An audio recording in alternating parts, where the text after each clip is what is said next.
thanks for visiting my channel. Are you ready for another great Christmas baking recipe? I hope so, because today we're going to be baking spirits bright once again, and today I'm going to be sharing with you my family's favorite Christmas cookie recipe. We are going to be making Christmas cutout sugar cookies. My family loves these. I've been making these since my kids were little, and I would be in big trouble if I did not include them in my Christmas baking repertoire. So that's what we're going to be doing today. This recipe I'm going to be using is my tried and true. I've tried a bunch of different sugar cookie recipes over the years, and I always come back to this one. It has a delicious texture, it tastes amazing, it's pretty foolproof, easy to roll, and they keep their shape when you bake them, which is important when you're looking for a rolled out sugar cookie. So I think we need to get started. Okay guys, we're gonna start with our wet ingredients, and we need 1 cup of room temperature butter. I always use salted. I know most recipes say unsalted butter, but I don't like keeping 2 types of butter on hand, so I always use what I have on hand. So my butter is salted. And we need 2 sticks of butter, and you want to make sure they're very soft at room temperature. And then to that, we are going to add 1 cup of sugar.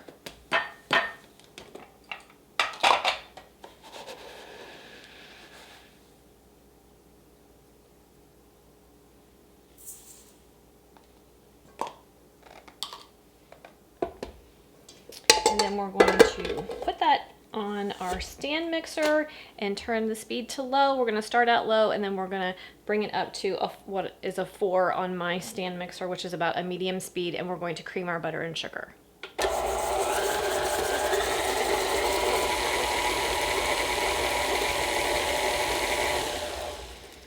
Okay, after about 1.5 minutes, 2 minutes, you want to make sure your butter and your sugar are well creamed.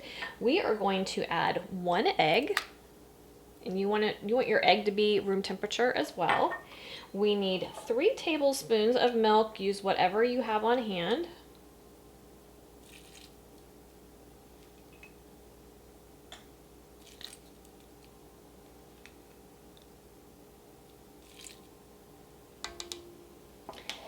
And then we are also going to add 1 tablespoon of pure vanilla extract. Yes, I said 1 tablespoon. We want our cookies to taste good. We really want that vanilla flavor to shine through. I know most recipes call for 1 or 2 teaspoons. I don't do that. We are going to do a whole tablespoon because really vanilla is the star of the show here. So we're going to put that in, and we're going to mix it once again and let that get combined. So about another minute.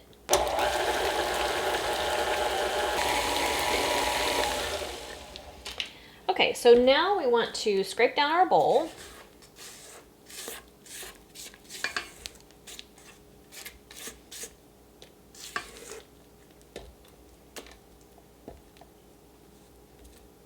And you might want to scrape down your beater as well.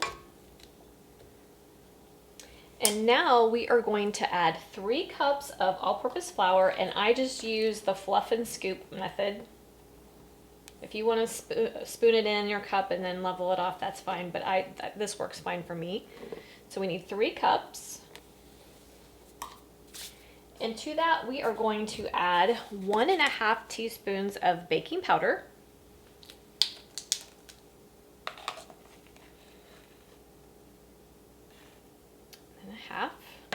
So 1.5 teaspoons of baking powder, and then we need 1/2 teaspoon of salt. And I'm just going to eyeball that. Okay, once again, we're going to start our stand mixer. Start it kind of low, and then you want to move it up to a 4, which is about a medium.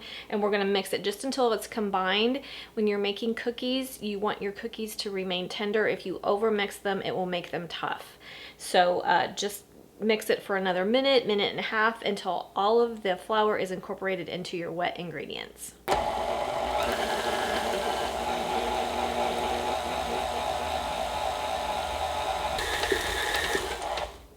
Okay, it's like everything is well combined.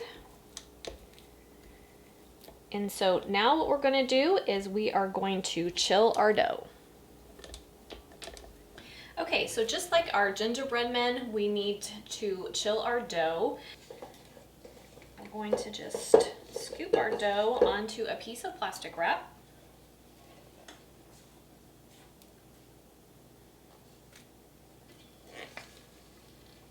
This is not a really big recipe, so I don't really divide it in half to chill it. You can if you choose.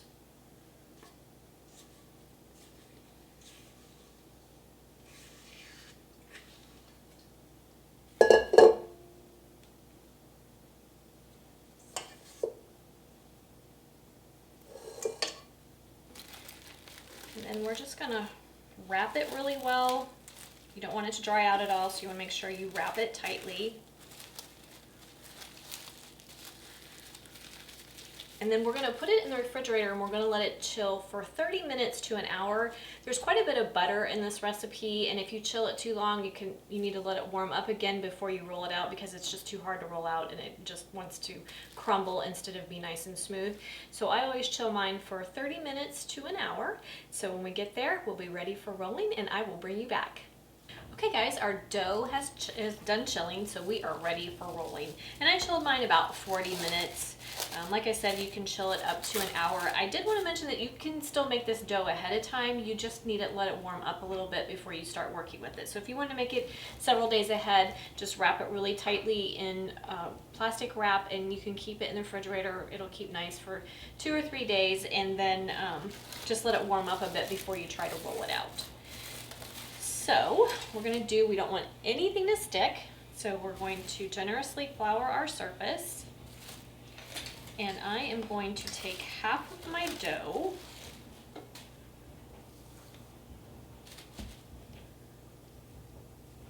just kind of make it round. And again, this is the same technique I used with the gingerbread men. Make sure your rolling pin is nice and floured. And then start gently rolling.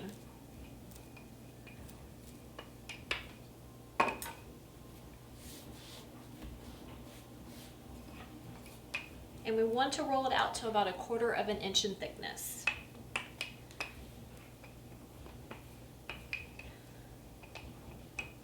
And again, we're going to be using parchment lined baking sheets. I do have my oven preheated to 375.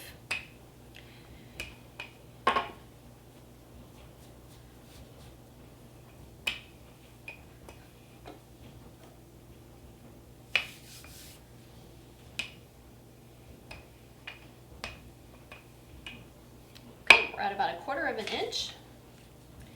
I'm going to dip our cookie cutter and just place your cookie cutter and press down.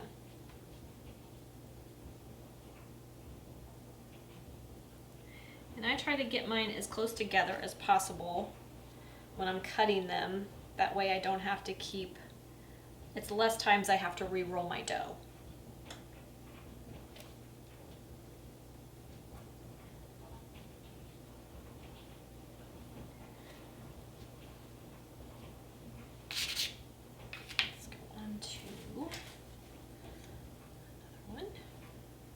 And again, just like with the gingerbread men, anytime you're making rolled out sugar cookies, you want all of them on one baking sheet to be pretty close to the same size, or they won't bake evenly.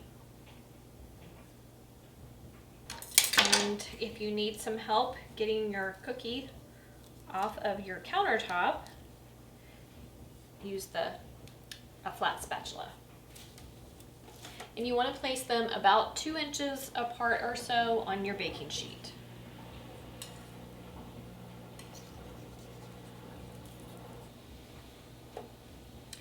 Gather up your scraps and re-roll.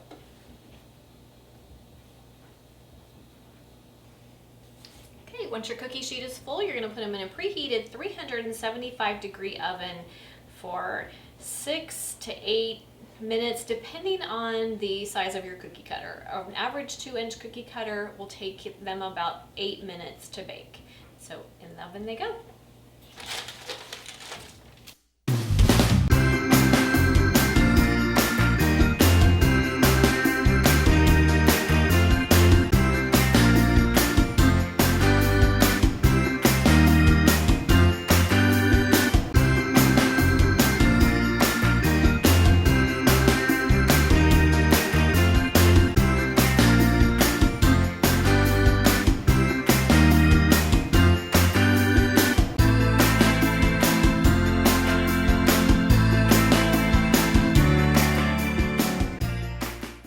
Okay guys, just a couple of things I wanted to mention.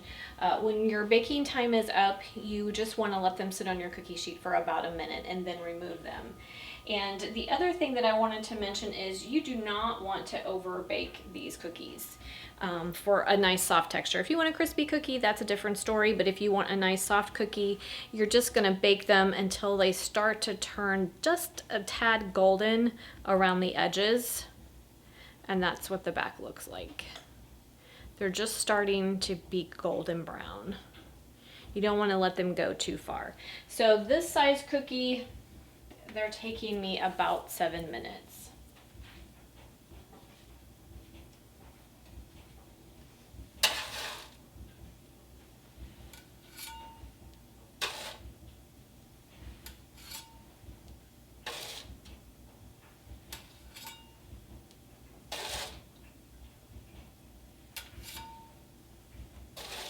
Okay, a couple more things. I know some people find rolling cookies out to be intimidating, but it doesn't need to be. Some of the biggest mistakes I think people make is, number one, not having chilled your dough. So you want to make sure your dough is chilled, but you don't want it over chilled either. If it's too cold, it will crack instead of rolling out fairly easily for you. So make sure it's chilled, but if you've chilled it for several days or for several hours, let it warm up just a bit before you start rolling it out, and that will help you. If you're rolling it and it's not wanting to roll out, or if it's cracking, that's an indication that you need to let it sit for a few minutes and warm up some. The other thing is, don't be super aggressive when you're rolling things out. Have a gentle touch and don't push real hard. You don't want to push down and really be aggressive with your dough. You just want a nice, gentle touch when you're rolling it out. I think that that is important and something that people struggle with. The other thing too is making sure your surface is well floured. And then the other thing is rolling them too thin. I think that that's important. For me, when I get that nice 1/4 of an inch, that makes the perfect cookie. A 1/4 of an inch or even a little bit thicker than that is great. If they're less than a 1/4 of an inch, they're thin and they don't hold their shape as well, and I don't think they're as good. That's just my opinion. That's been my experience. So I really try to shoot really hard for that 1/4 of an inch because that just makes a really nice cookie. And I'll show you one here on the side, if that helps you. That's like the perfect cookie. If you want a crispier cookie, you don't need to roll them out thinner, just bake them longer, because I really think that 1/4 of an inch is really nice.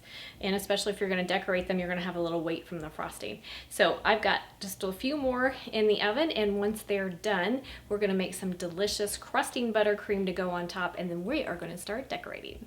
Okay guys, we are ready to make our crusting buttercream, and it is really very simple.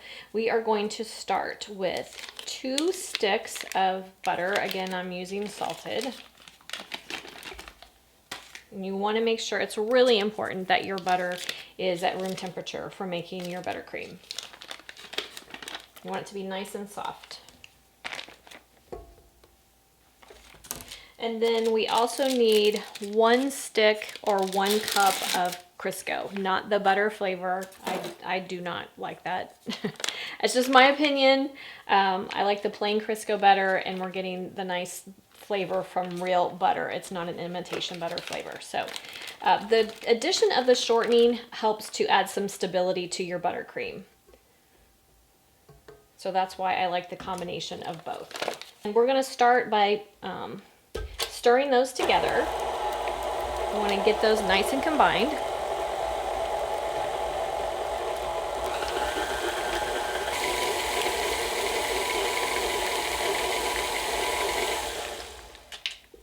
Okay, once your Crisco and your butter are well combined,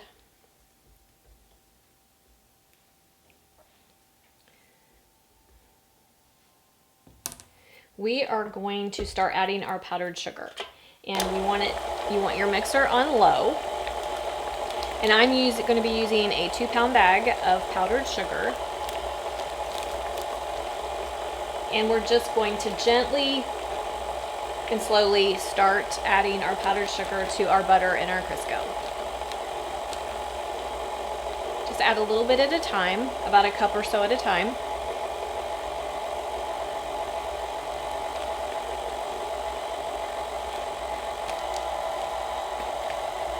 Okay, once you get about half of your powdered sugar in there, it's gonna be pretty thick and you're gonna wanna start adding liquid. So we're gonna add 2 tablespoons of milk.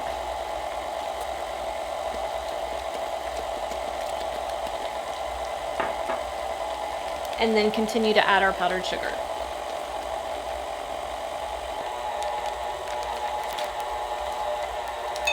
Once it starts getting stiff again, then you're going to add another tablespoon of milk.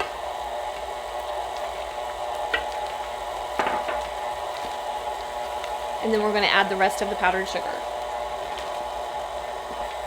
And then we're going to add approximately 1 more tablespoon of milk. You don't want to add too much milk. You're going to add about 4 tablespoons total. Now, once all your milk is in there, all your powdered sugar is in there, we are going to add 2 tablespoons of pure vanilla extract. And yes, you heard me correctly, 2 full tablespoons.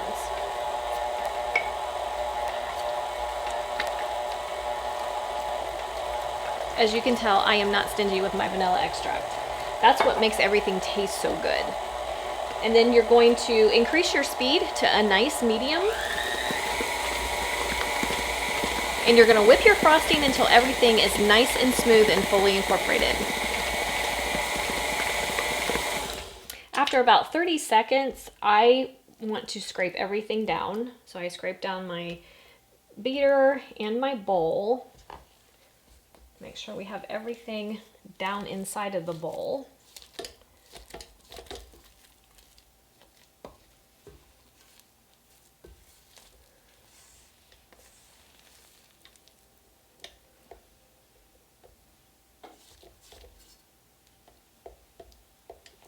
And then we're going to whip it for about a minute.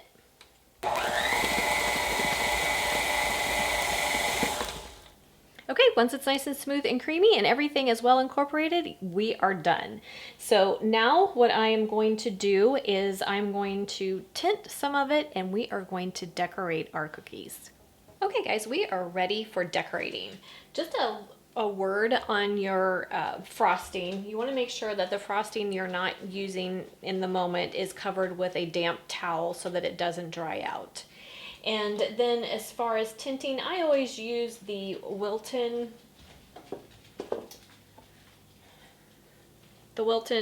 gel colors. And they will deepen as they sit. As your frosting sits, the colors will deepen. So I never make them the exact color that I want because your colors will get really dark. Plus, to get really dark colors, it takes a lot of food coloring. I don't particularly like to use more than I need, so I use less, and you'll tell that this red is not exactly red yet, but as your cookies sit, it will become a nice Christmas red for you. So just keep that in mind when you are tinting your frosting. If you use the gel colors, I'm sure there's others out there, but I like Wilton because I can readily get it just about anywhere. So we are ready to decorate.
Wasn't that fun? This is my favorite cookie to make.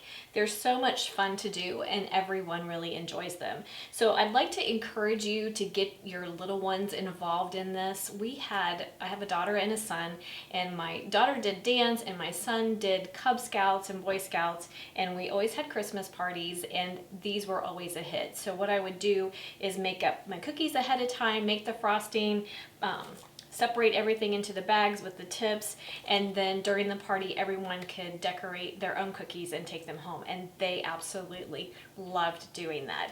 It's also fun if you're having just a family get together. Just make all your stuff up, make your cookies up, your frosting, everything, have everything ready, and let everybody participate in decorating their own cookies.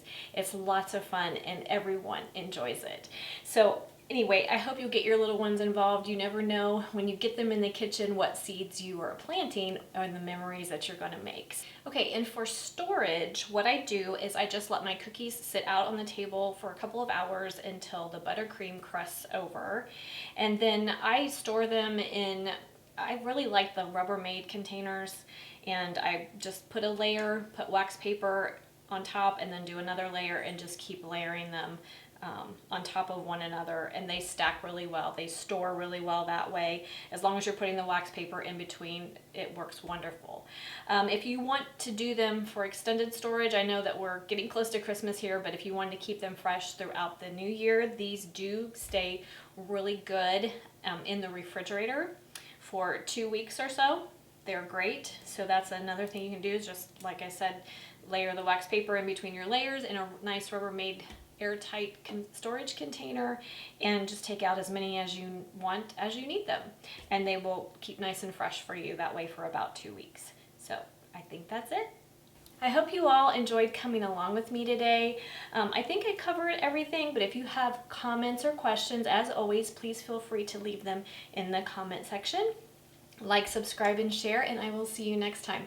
Thanks so much for joining me, and have a great day.